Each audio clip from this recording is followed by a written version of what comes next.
Comment rendrai-je à l'Éternel tous ses bienfaits envers moi? J'élèverai la coupe des délivrances. J'invoquerai le nom de l'Éternel. J'accomplirai mes vœux envers l'Éternel, en présence de tout son peuple. Elle a du prix aux yeux de l'Éternel, la mort de ceux qui l'aiment. Écoute-moi, ô Éternel, car je suis ton serviteur, fils de ta servante. Tu as détaché mes liens. Je t'offrirai un sacrifice d'action de grâce. J'invoquerai le nom de l'Éternel. J'accomplirai mes vœux envers l'Éternel en présence de son peuple. Dans les parvis de la maison de l'Éternel, au milieu de toi, Jérusalem, louez l'Éternel. Amen. Dieu d'amour, Dieu de grâce, Dieu de miséricorde, Dieu de toute éternité, merveilleux, incomparable, admirable, au nom de Jésus. Merci pour ta présence parmi nous ce matin. Nous sommes venus en ce lieu pour t'adorer.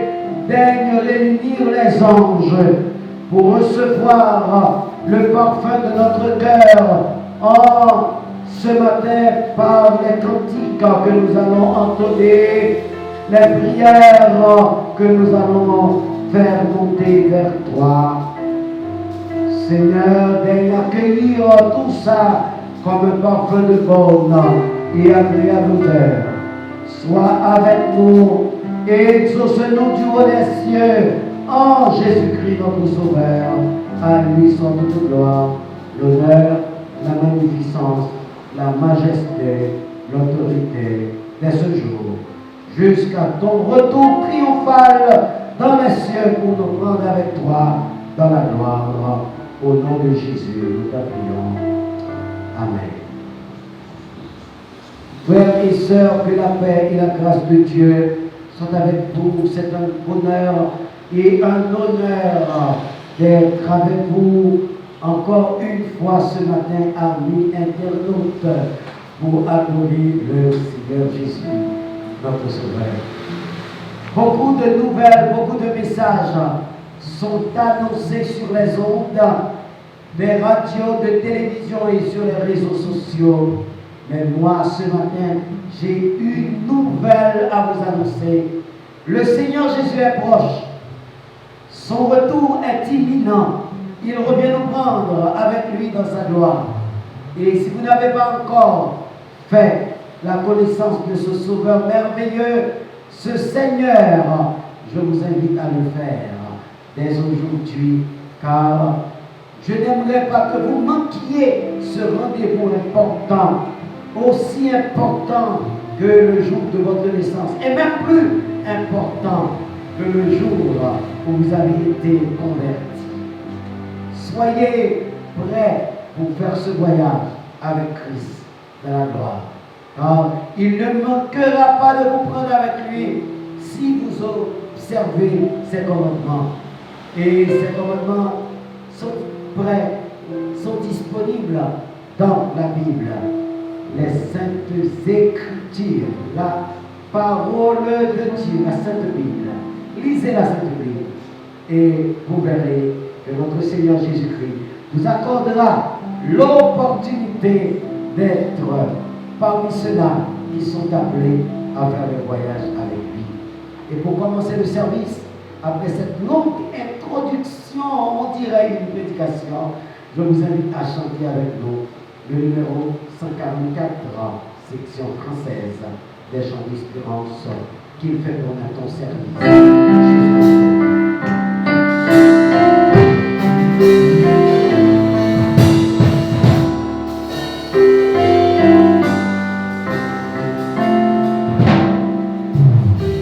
Jésus, mon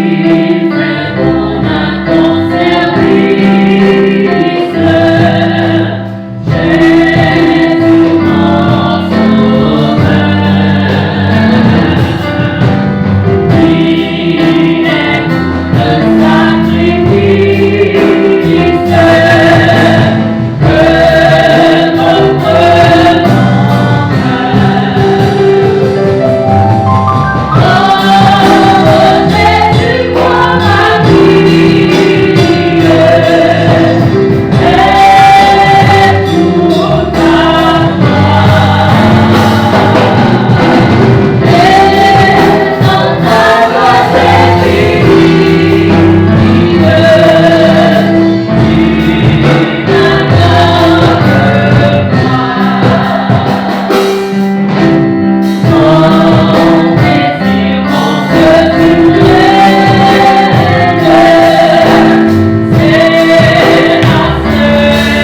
cette immense grâce dont nous sommes aujourd'hui bénéficiaires.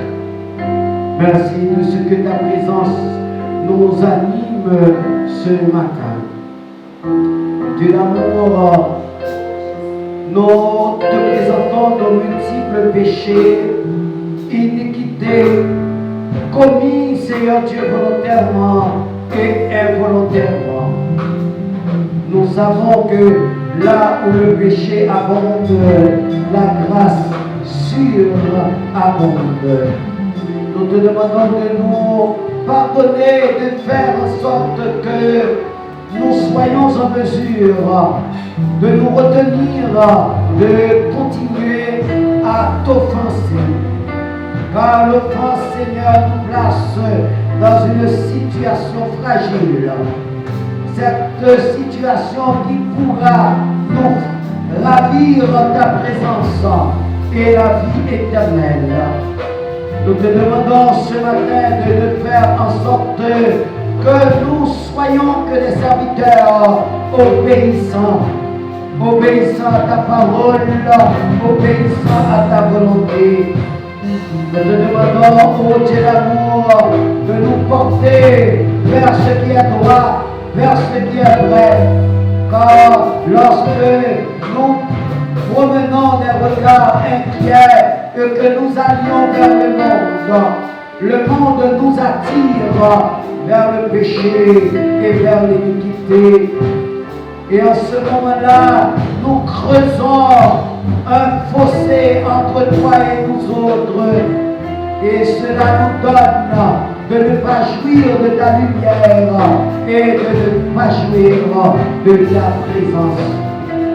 Nous prions ce matin pour l'Église dans toute sa composante, les différents ministères qui œuvrent à l'Église, le ministère des hommes, le ministère des dames, le ministère de la jeunesse, le ministère de l'évangélisation, le ministère de l'introduction, le ministère de l'économie, des finances, le ministère de l'introduction et tous les autres ministères qu'involontairement nous omettons de citer dans notre prière.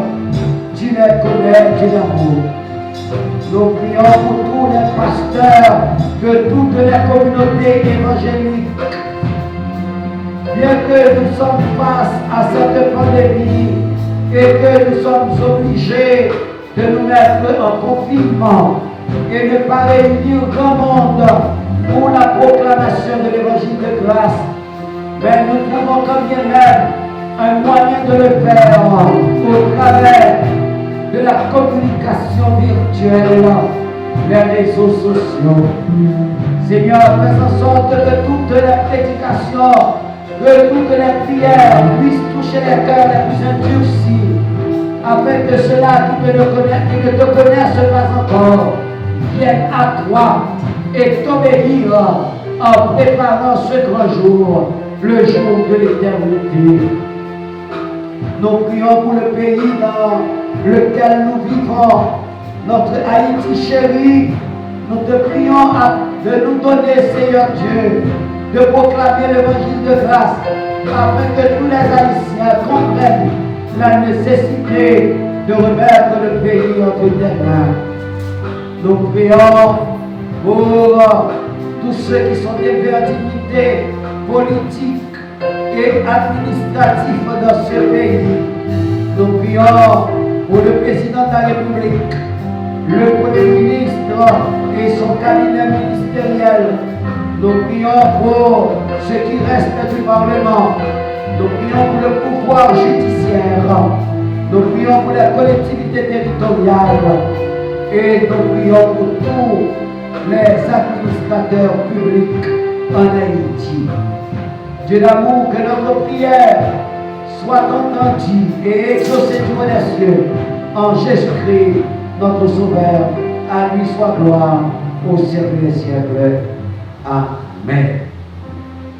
Nous allons continuer à adorer le Seigneur en entonnant trois cantiques inscrits dans les chants d'espérance.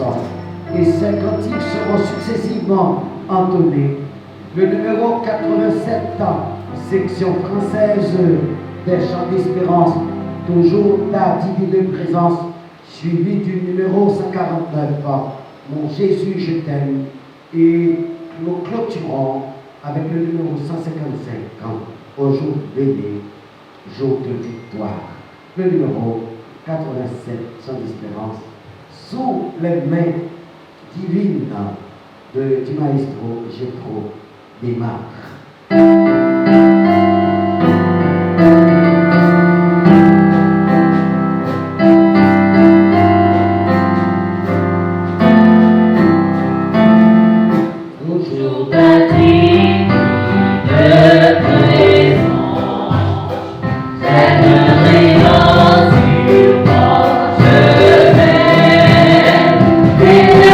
Joyeux, je m'adore.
Exode 2, versets 1 à 8.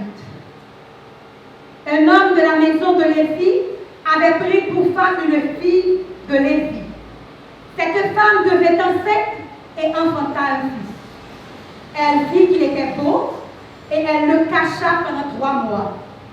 Ne pouvant lui le cacher, elle prit une caisse de jonc qu'elle enduisit de bitume et de bois.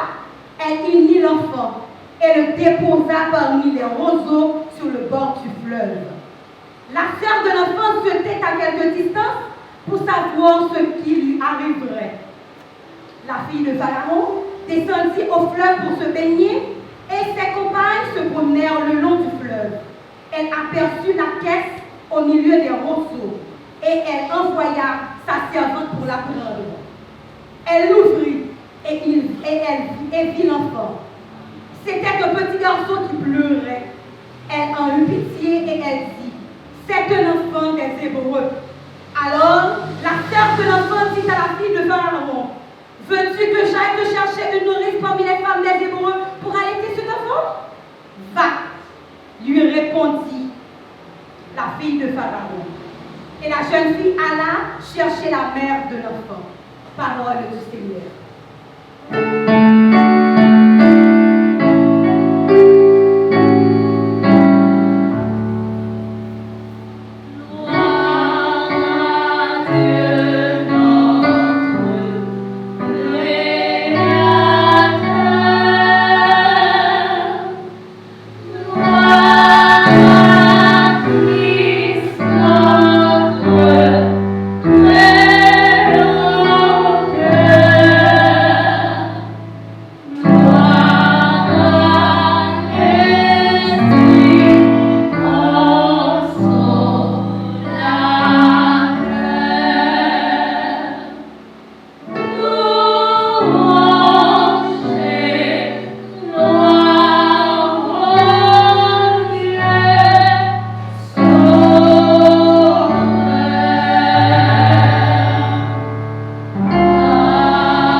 Nous allons, Seigneur, parler en ton nom, n'ayant pas la science infuse et toutes les connaissances.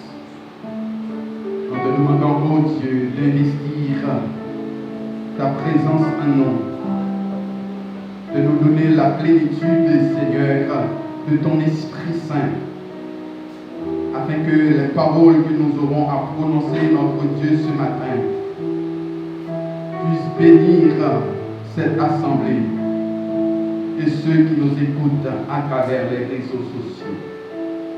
Nous te prions ainsi, non pas au regard de ce que nous avons fait comme œuvre qui vaille, mais dans le précieux nom de Jésus-Christ, à qui soit la gloire, l'honneur, la majesté, la magnificence, l'autorité au siècle des siècles. Amen. Je voudrais vous parler ce matin, frères et sœurs, de la protection de Dieu. Notre sœur a lu pour nous dans Exode chapitre 2. Et je vais vous lire très courtement dans Exode chapitre 1, le verset 12. Exode chapitre 1, le verset 12. Mais plus on l'accablait, plus il multipliait et s'accroissait. Et l'on prit en aversion les enfants d'Israël. Frères et sœurs, tout Tout être humain a besoin de protection. Qu'il soit chrétien ou pas,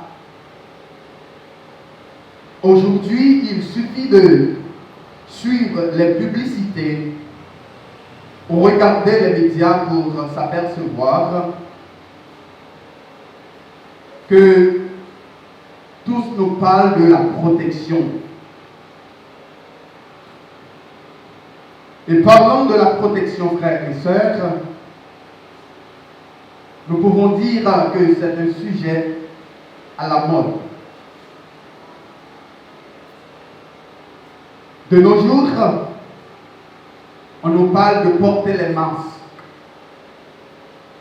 de respecter les distanciations sociales, de se laver les mains, afin de nous protéger contre le Covid-19. On nous parle aussi des bunkers dans un contexte très militaire. Et par définition, un bunker, c'est une construction dans laquelle les militaires, les soldats, peuvent se réfugier en cas d'attaque. Tout le monde, frères et sœurs, cherche à se protéger. Parce que le monde connaît plusieurs formes d'insécurité. Parlant d'insécurité, nous citons quelques formes. Par exemple, insécurité alimentaire, insécurité socio-économique, insécurité routière, insécurité spirituelle, et j'en passe. Avant de continuer, permettez-moi de définir la protection. Disons que la protection, c'est l'action de se protéger, de défendre quelqu'un contre un danger, un mal, un risque permettant en péril sa vie. Protéger quelqu'un ou quelque chose, c'est le mettre à l'abri d'un mal éventuel. Protéger, c'est sauvegarder quelqu'un ou quelque chose dans le but qu'il ou qu'elle soit en sécurité de tous les dangers qui peuvent advenir.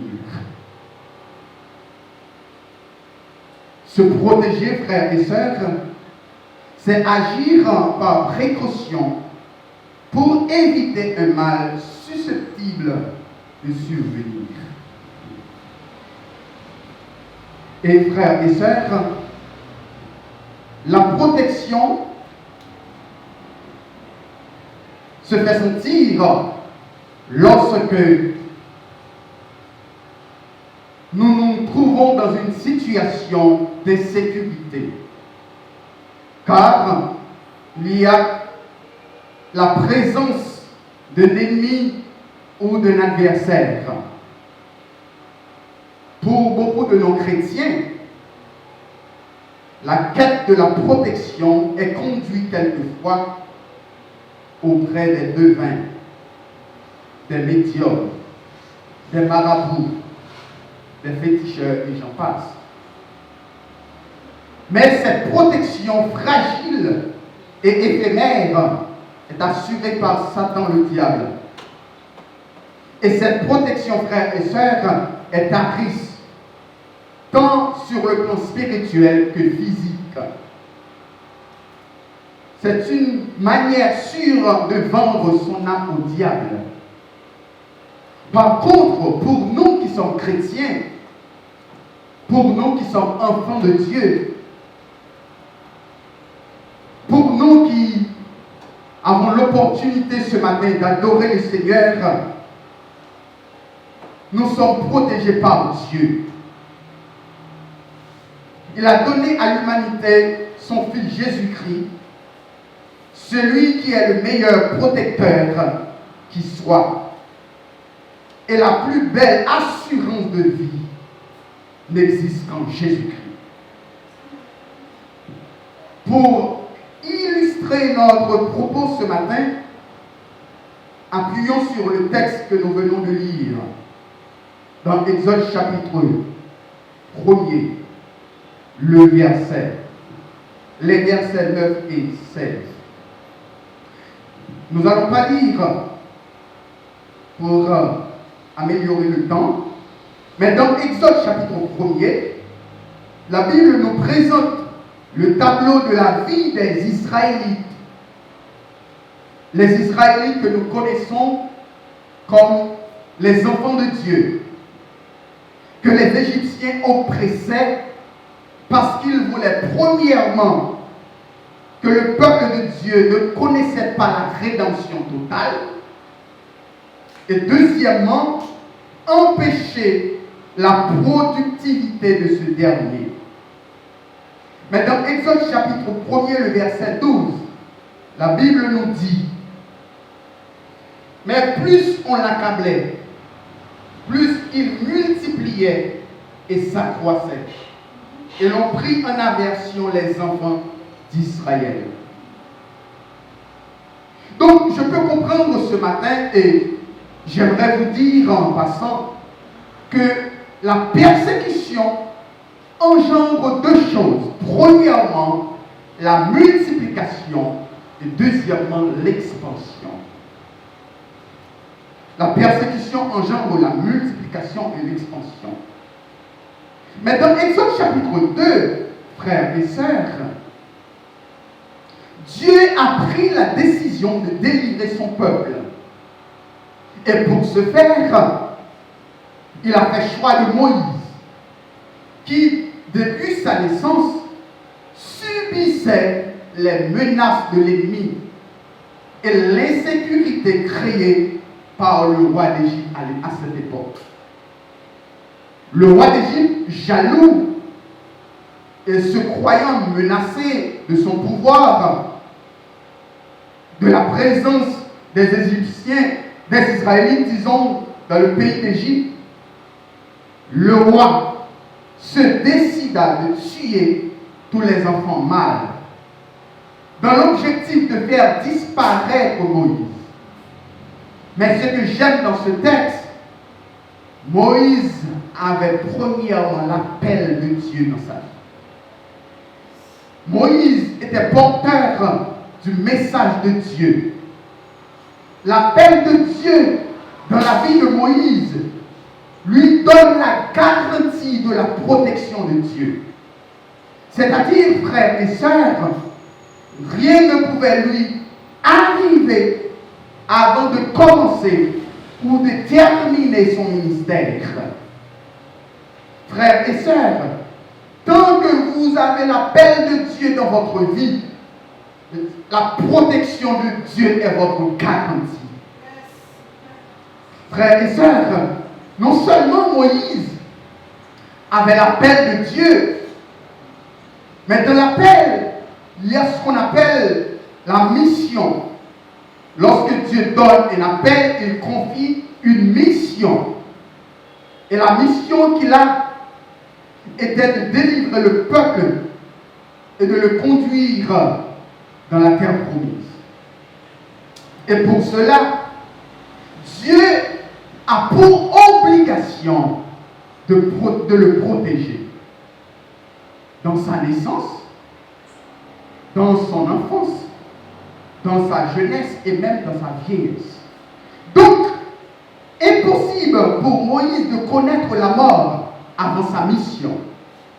Impossible pour Moïse de connaître la mort avant l'accomplissement de la mission de Dieu dans sa vie.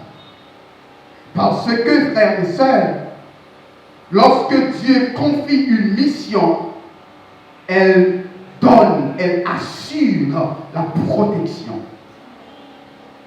Et c'est pourquoi nous pouvons lire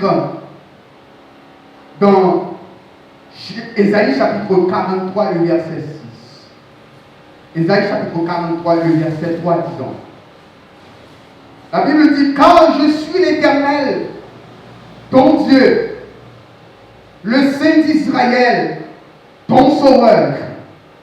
Je donne l'Égypte pour ta rançon L'Éthiopie et ça va à ta place parce que tu as du prix à mes yeux. Donc c'est la possession par rapport à la divinité. Et deuxièmement, la possession par rapport au Sauveur. Troisièmement, la possession par rapport au rachat. Quatrièmement, la possession par rapport à la position. Et cinquièmement, la valeur. Donc, pour bon Dieu, capable de faire de vous un monde de valeur, il met l'autre monde en place. Il dit, je donne l'Égypte pour ta rançon. Et dernièrement, moi, j'attendais une émission, côté que l'animateur dit que on peut gagner valeur à partir de position qu'on y. Elle te prend exemple d'une chemise. Lorsque on a les trois beaux salles, en chemise, valeur c'est au prix de $10 haïtien. 50 gouttes, disons. Mais lorsque on prend même chemise ça, on monte dans le shop d'Elma Abel, on met dans le shop là, on est capable de valeur au prix de $10 américains. Et lorsqu'on prend même chemise ça, on monte dans le shop Pétionville Abel, on est capable de valeur de $100 américains. Donc, valeur, il dépend de position qu'on est. Et la question que j'ai à vous poser ce matin, quelle est votre position? Parce que position, frères et sœurs, il permet que vous capable de bénéficier de la sécurité, de la protection, par rapport avec l'élément qui est tout autour de nous-mêmes.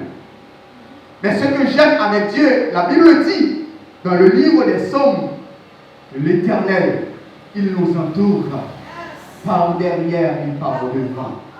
Il dit, l'ange de l'Éternel campe autour de ceux qui le craignent. L'ange de l'Éternel campe autour. Donc, nous sommes capables de très simplement comprendre que si la Bible dit l'ange de l'Éternel campe autour, c'est-à-dire l'ange de l'Éternel campe non seulement à gauche, elle campe aussi à droite, elle campe aussi devant, elle campe aussi derrière. Bon, si l'ange de l'Éternel campe autour, ça veut dire, en même temps, l'ange de l'Éternel campe autour, il gagne un qualificatif qui est vraiment important. Il y a une caractéristique qui est vraiment importante que l'on appelle l'omniprésence de l'ange. L'omniprésence de l'ange. Donc c'est seul ange dans la Bible que la parole de Dieu montrait nous que c'est un ange qui est omniprésent. Et seul monde qui est omniprésent, c'est l'Éternel des anges. Et c'est pourquoi la Bible nous dit que le diable, il loin où ça? Autour. Mais l'ange de l'Éternel campe où ça? Autour. Donc si l'ange de l'Éternel campe autour de nous, nous n'avons rien à craindre. Parce que l'ange de l'Éternel, le Dieu Tout-Puissant, il assure notre protection. Est-ce que vous êtes là avec moi, chers frères et sœurs? Donc, Dieu est la garantie de notre protection, frères et sœurs. Nous vivons dans un monde périlleux, dans un monde rempli de violence. Et dernièrement, pour bagaille qui vraiment bouleversé, parce que nous sommes dans la caille, il y a une série de messieurs qui viennent avec des amis, comment c'est tirer le monde. Mais en dépit de ça, bon Dieu protégeait. Il protégeait famille. Et nous connaissons qui s'est passé dans le monde de nos jours. La présence de ce virus, le coronavirus, frères et sœurs. Donc, question que nous sommes capables de poser dans nos matières, qui est-ce qui est pour Dieu protéger nous? Bon, c'est pas. Et respecter les principes sanitaires. Nous, parfois, on respecte scrupuleusement des principes sanitaires, frères et sœurs. Mais en dépit de ça, bon Dieu lui protégeait, il n'est pas atteint. Et frères et sœurs, deuxième élément qui fait que Moïse jouit de la protection de Dieu, non seulement il a l'appel de Dieu dans sa vie, et deuxièmement, il n'a pas achevé la mission de Dieu dans sa vie. Tant que on peut accomplir tout ça que mon Dieu réel pour accomplir ce désert, protection mon Dieu a toujours dans la vie. Et c'est pourquoi ce matin, j'aimerais vous dire que bon Dieu l'a toujours là. Bon Dieu l'a toujours protégé. Et pour conclure le message de ce jour-là, nous pouvons poser la question, pourtant légitime, est-ce que pour bénéficier de la protection de Dieu, certaines exigences, certaines conditions sont exigibles? Naturellement, oui. Et j'en relevé 3 pour vous ce matin. Lisons ensemble dans Proverbes chapitre 10, le verset 27. Et je lis pour vous très rapidement. Il enrichit ensuite. Proverbes chapitre 10, le verset 27. Je lis pour vous très rapidement. Mais les années des méchants sont abrégées. Les années des méchants sont abrégées. Il dit la crainte de l'Éternel augmente les jours. Mais les années des méchants sont abrégées. Pour premièrement bénéficier de la protection de Dieu, frères et sœurs, nous devons avoir de la crainte pour Dieu. Mais dans Proverbes chapitre 19, le verset 23, la Bible dit, la crainte de l'Éternel mène à la vie. Et l'on passe la nuit rassasié, sans être visité par le malheur. On passe la nuit rassasié sans être visité par le malheur. La crainte de l'Éternel mène à la vie. Donc, si là qui est capable de protéger, c'est bon Dieu, mais ou même pour vous avez obligation pour respecter, pour vous crainte pour lui. Et deuxième élément qui est capable de permettre que nous jouissions de la protection de Dieu dans notre vie, c'est dans Hébreux chapitre 12, le verset 14. Hébreux chapitre 12, le verset 14. Il dit que recherchez la paix avec tous et la sanctification, car recherchez la paix premièrement avec tous, deuxièmement la sanctification. Il dit car sans laquelle, nous-mêmes qui les bons français, il dit car sans laquelle, il dit car sans lesquelles, il y a 2 branchements dans le texte là, la paix et la sanctification. Normalement, il dit car sans lesquelles, il dit car sans laquelle personne ne verra le Seigneur. Donc, la sanctification, frères et sœurs, c'est un élément qui est capable de permettre que nous jouissions de la protection de Dieu dans notre vie. Dieu nous appelle à mener une vie de sanctification, de sainteté. Et dans Timothée, la Bible pratique que ce que Dieu veut, donc le vouloir de Dieu, la volonté de Dieu, ce que Dieu veut, c'est votre sanctification. Le troisième élément, pour nous capables de terminer, vivre une vie de consécration au Seigneur. Lorsqu'on vit pour le Seigneur, sa vie personnelle ne compte plus. L'on vit pour mon Dieu, frère et sœur. L'on fait mon Dieu, vit parle. Et vit pas trop important pour mon Dieu. Pas trop important pour nous. C'est ça qui fait de nos jours. Vie les hommes, c'est tellement important pour eux. Ils prennent toute précaution possible. Mais vie que bon Dieu a pas et frère et sœur, n'est pas important pour eux. C'est ça que fait, nous vivons, on fait ça que vous faites. Nous mettons les vies au chien que vous faites, dépendamment de volonté, dépendamment de ça que vous voulez faire. Mais lorsque vous vivez, mon Dieu, frère et soeur, non seulement la protéger ou la vie ça, mais pour protection éternelle qui est assurée, que moi-même avant, nous allons vivre au siècle des siècles. Et ce matin, frères et sœurs, nous avons pour obligation pour nous mener une vie de crainte de la parole de Dieu, pour nous mener une vie de sanctification pour Dieu et pour nous consacrer la vie nous totalement avec mon Dieu. Et que le Seigneur vous bénisse ce matin.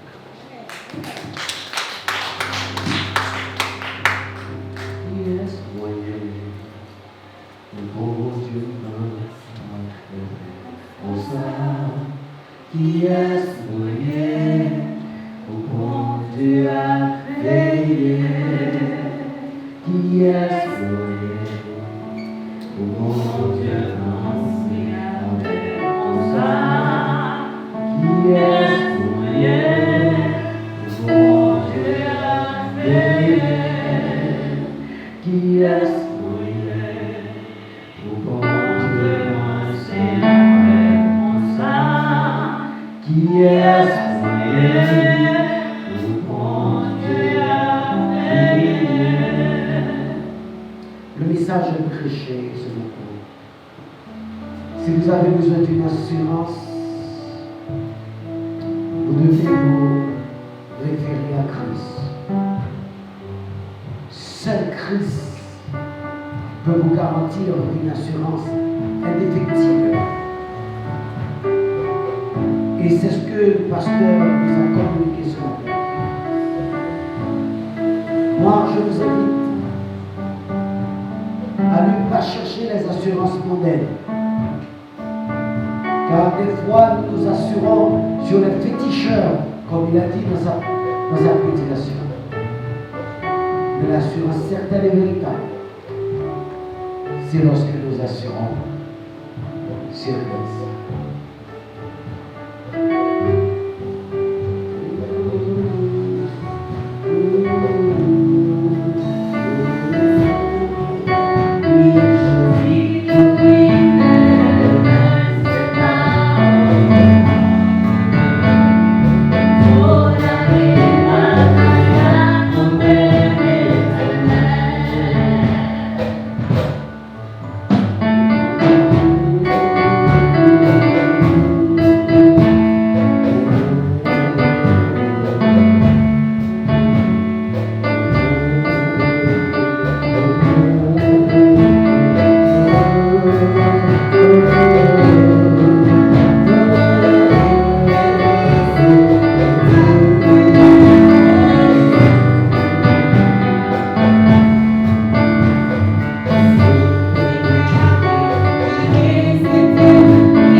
Il y a certaines assurances qui sont mensuelles, qui sont trimestrielles, d'autres annuelles. Mais ton assurance est perpétuelle. Et c'est pourquoi je m'assure en toi. Si on ne paie pas un mois, l'assurance est automatiquement coupée. L'accord est automatiquement résilié. Mais notre contrat avec toi, tu nous donnes la possibilité de revisiter le contrat lorsque nous péchons. Merci de ce que le sang de Jésus coulé à gros bouillon à la croix pour le pardon de nos péchés est notre assurance.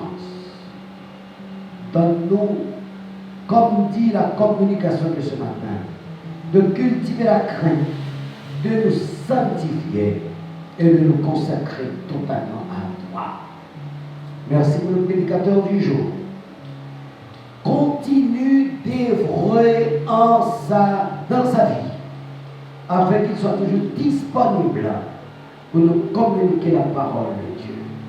Nous t'en prions au nom de Jésus. Amen. Je rappelle que ce dimanche est la journée nationale de protection de l'enfant. Et tout ce qui est dit dans notre prédication aujourd'hui doit aussi être appliqué aux enfants. Car hier j'étais un enfant, aujourd'hui je suis un adulte. Jésus-Christ a commencé son ministère enfant à 12 ans. De même aujourd'hui, nous devons aussi accorder de l'importance aux enfants. Et les enfants venaient à Jésus, on les empêchait. Et Jésus te dit, laissez venir à moi les enfants, car le royaume de Dieu est pour ceux qui l'ont reçu. Bonne journée nationale de protection aux enfants et à vous aussi, protecteurs de l'enfant. Mesdames, Messieurs, ici se termine le service du jour. Comme nous savons vous le dire, toutes les adresses ou références sont portées au bas de l'écran. Appelez-nous, écrivez-nous, et ce sera un plaisir pour nous de vous répondre. Que le Seigneur Jésus dans sa gloire vienne vous bénir et vous accorde de sa grâce. Et surtout, c'est vrai bien. Allez en paix, que Jésus soit avec vous. Merci, au revoir et à bientôt.